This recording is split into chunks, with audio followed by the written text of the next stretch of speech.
Will your next guitar, pedal, or amp require a monthly subscription service? We're going to talk about that, so stay tuned.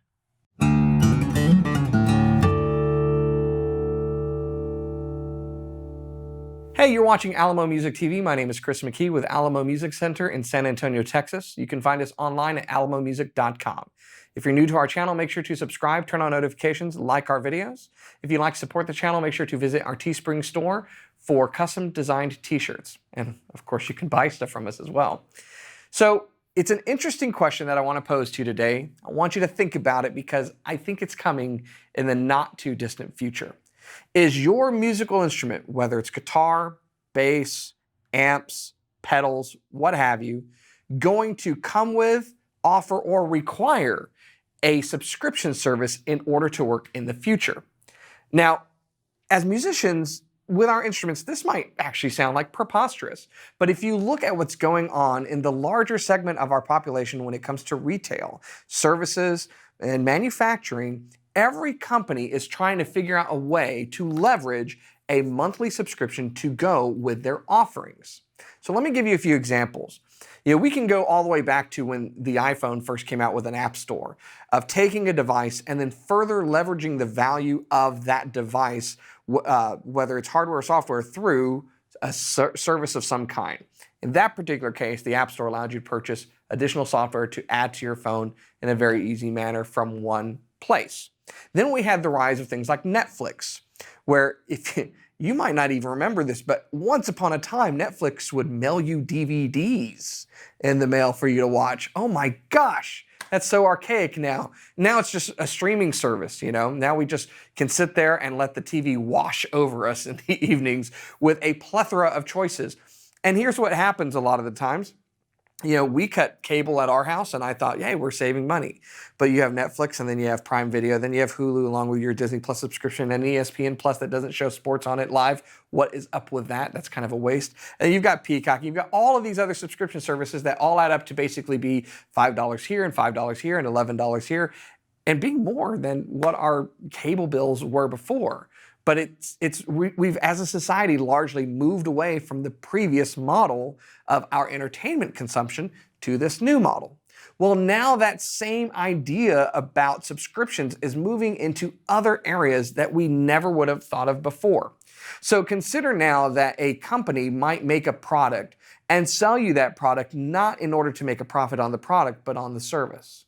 Peloton comes to mind, a very expensive exercise bike that's really not built around the hardware that you're riding on, but the service that you pay for on a monthly basis to take advantage of it. And of course, there's copycat companies coming out now with mirrors and all sorts of other things. Well, it's even moved into automotives. Now, Tesla has actually been in the news in a few channels because someone butt dialed and upgraded their car for $4,000+ and has been having trouble getting a refund from Elon and company. Now, butt dialed and upgraded their car, you ask? What is this? Well, when you buy a Tesla, there's certain features that aren't necessarily turned on, and you can later purchase those through the app in the vehicle. Remotely, with it tied to your credit card, you can purchase these options for several $1,000s, and they're not the only ones doing it. Recent news says that BMW plans to try to pilot this in maybe their next 7 Series when they roll it out. And here's what it would look like. You're going and you're buying a vehicle, and maybe the initial cost of the vehicle is actually lowered from what it would be. That's because not all of the features are available. Now, they're built in. It's feature ready is a theme or phrase you should start getting familiar with. The vehicle is feature ready, but those features come with an additional cost. And that additional cost is a monthly payment that you have coming out, mindlessly from a credit card where you don't see it on a regular basis and forget about it whether you use the service or not. Now, this might be jarring, but I'll give you a news flash. This has actually been creeping into even our vehicles for a little bit. My truck has Sirius Satellite XM radio on it. When I purchased it, like a lot of you, it came with a trial basis, and you had commercial-free satellite radio, but I also had access to movie times and weather through Sirius data or something to that effect. When it came up, I didn't renew it, and they wanted me to pay $200 and some odd per year in order to have access to looking at movie times and weather on my radio as I drove down the highway. I can just do that with a phone, which is a whole nother discussion about how new technologies replace old technologies and services.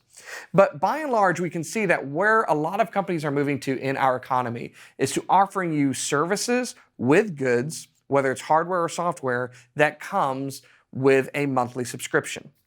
And I think it's only a matter of time for our guitars, or the things that we utilize with our guitars, are also going to have this. In fact, I'm going to tell you right now, if there are companies out there that manufacture these items and they're not already thinking about this, they should fire their staff members who plan future business production, because it just makes sense with the way everything else is going and what our society is getting used to doing. Now, in a guitar, it might be difficult to do, and I'll readily admit that, and that's because we're a curmudgeon-y lot. We've talked about this. Remember, we did a video on the worst technology fails in guitars. If you haven't seen that video, click there and you'll find out how a guitar could make a salsa whistle sound. Trust me, it's worth it. And then come back to this video. But, despite the fact that we're a curmudgeon-y lot and we tend to resist technology being in our instrument itself, there's another place for many of us where technology is very prevalent, and that is on our pedal boards and in our amps. Now, if there's a company that's going to do this on guitars first, I think it's going to be Fender. And I don't say that because I think it's a nefarious thing. I say that because I think Fender tends to be leading ahead of the pack most of the time when it comes to marketing and innovations in our industry when we're talking about guitars. And they actually already have it. Their Fender Play app allows you to pay a monthly subscription and have lessons delivered to you and get you going. It's actually a really great thing because a huge percentage of people who buy guitars do not continue with the instrument. So it's a great service. It comes with a monthly subscription, and there's a good benefit behind it. None of these things exist in a vacuum where they're bad in and of themselves, or maybe even at all. It's just a different buying model.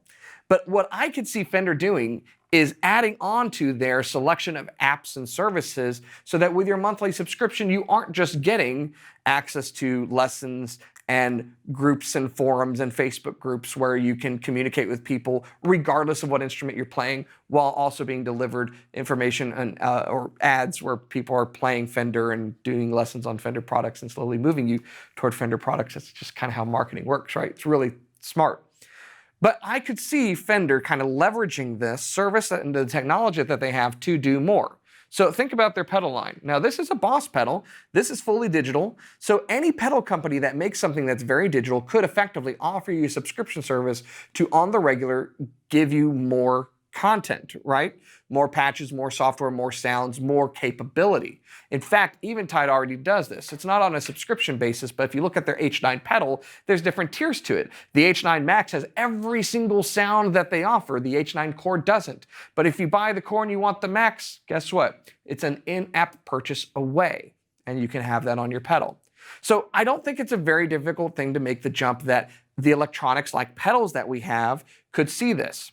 I'll do you one even better though. One that I think is already ready for it. And Fender, if you do this, you can pay me a royalty if you haven't already thought about it. I want to see dates on the paperwork though. So Fender already has a line of Mustang GT amps that are digital and have Bluetooth and have Wi-Fi built into them. They already have an app that has a monthly subscription that is tied to a bunch of users.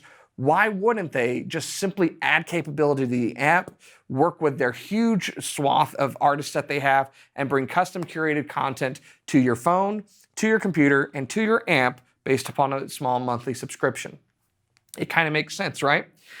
Yamaha is even already doing this in pianos. Their disc clavier digital pianos that are basically very high-end, very high-tech player pianos will allow you to connect to their subscription service, their disc clavier radio, and have amazing artist content on your player piano streamed over this radio system, again, for a small monthly fee.